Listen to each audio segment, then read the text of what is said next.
Linguagem canina, sinais de comunicação, sinais de apaziguamento. Vamos falar um pouquinho sobre como os cães se comunicam, começando como cheirar o chão, isso evita um conflito direto, um olhar direto para o cão que pode estar vindo.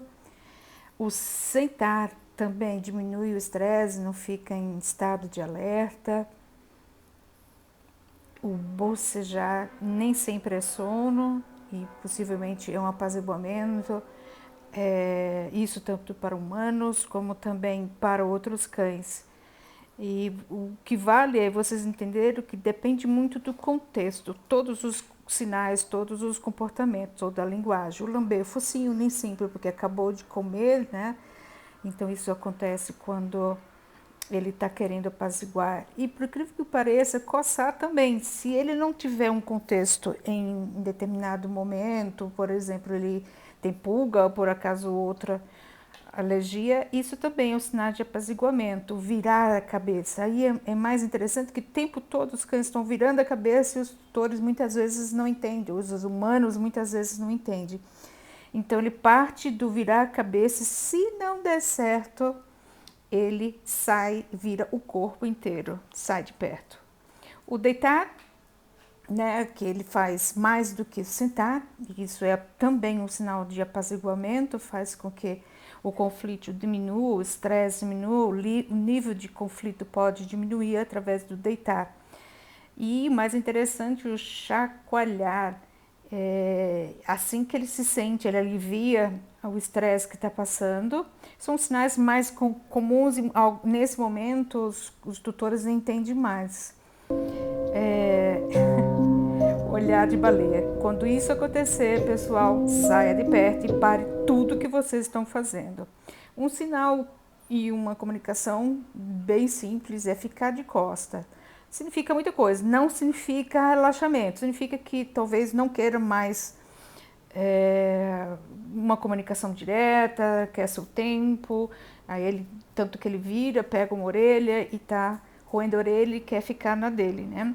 Esse sinal aí de esfregar no chão, os dois estão se comunicando. É claro que existe uma liberação de sensações nesse momento, mas não tem nada direto. Quando eles levantam, saculejam também.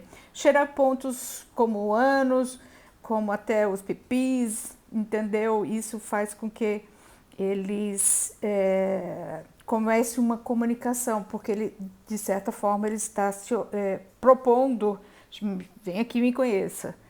Balançar o rabo, tá? E muitas vezes alegria, mas tem que observar. Pode haver uma tensão dependendo da altura do rabo. E o rabo entre as pernas, claro, que é muito medo, muito medo, muito medo. E nesse caso, afaste-se, dê o tempo para o seu cachorro, para que ele, ou o cachorro de alguém, para que ele se aproxime e não você vá até ele. Corpo tenso, pelos arrepiados. Ou você direciona para algum outro comportamento, porque isso não vai dar certo. Aí, olha o que o cachorro grande faz, ele abocanha, chega, não quero comunicação.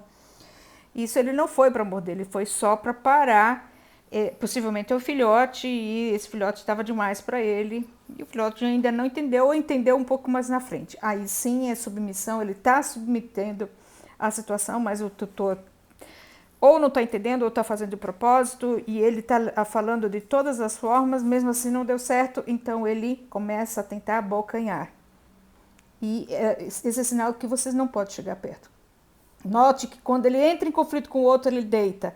Esse é um sinal de apaziguamento para evitar mais um conflito, ele relaxa e volta a brincar. Esse é o sinal mais interessante, é um sinal que vamos brincar.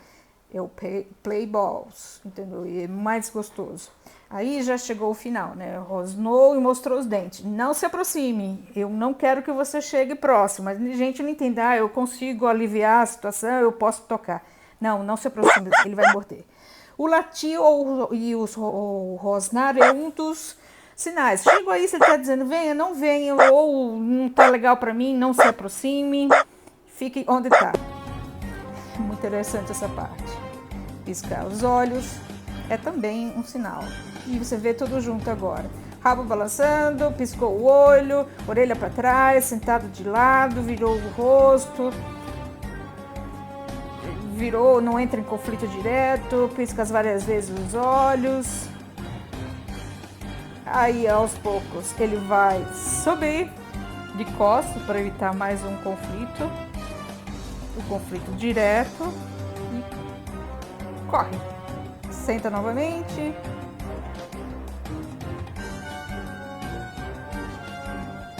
Sai do conflito, o gato não deixou. E veja esse conflito aqui, por mais que eles estejam, de alguma hora eles param, mas é um corpo mais tenso.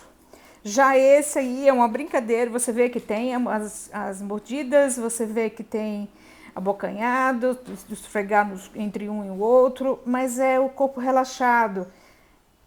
Agora vamos falar sobre a escala de comunicação. Ele parte de sinais mais simples, menos complexo, para um nível mais perigoso. Então, a partir de agora, por favor, observem os sinais e até onde você deve treinar ou não se aproximar. Vamos lá avaliar essa amostragem. Veja que eu coloquei ao lado esquerdo a zona confortável, que seria a zona de treino. No momento que ele desce mais para as águas, eu sou uma amostragem, ele entra em comportamentos mais em conflito. E para isso, eu sempre indico vocês nunca se aproximarem nem de treino, nem de situações que cheguem nessa fase, nessa zona de conflito, que são os sinais que eles vão ser apresentados e em seguida eu vou mostrar para vocês. E é claro, gente, que vocês têm que observar o contexto. Nem tudo é tão simples, vocês têm que avaliar o comportamento e o contexto do que está acontecendo.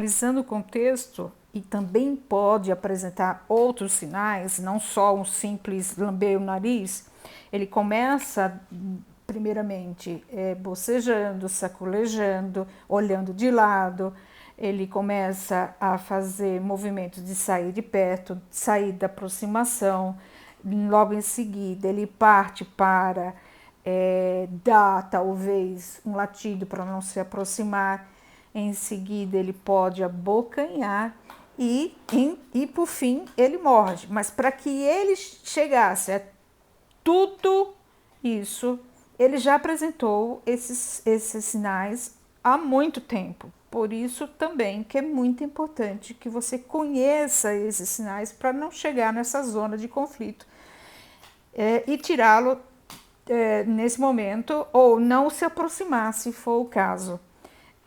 Isso também vale para os passeios, vale para a aproximação de pessoas, visitas.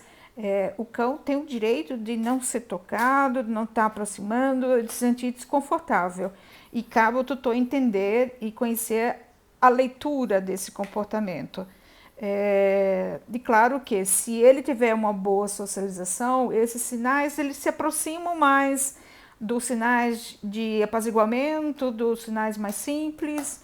E você, como tutor, ir conhecendo a necessidade e por que ele está apresentando esses sinais, você corta imediatamente o que pode estar incomodando ele. Ele sempre vai apresentar, não se aproxime, não estou gostando, mantenha-se distante, até que ele toma a decisão. Se alguém não vai, ele vai.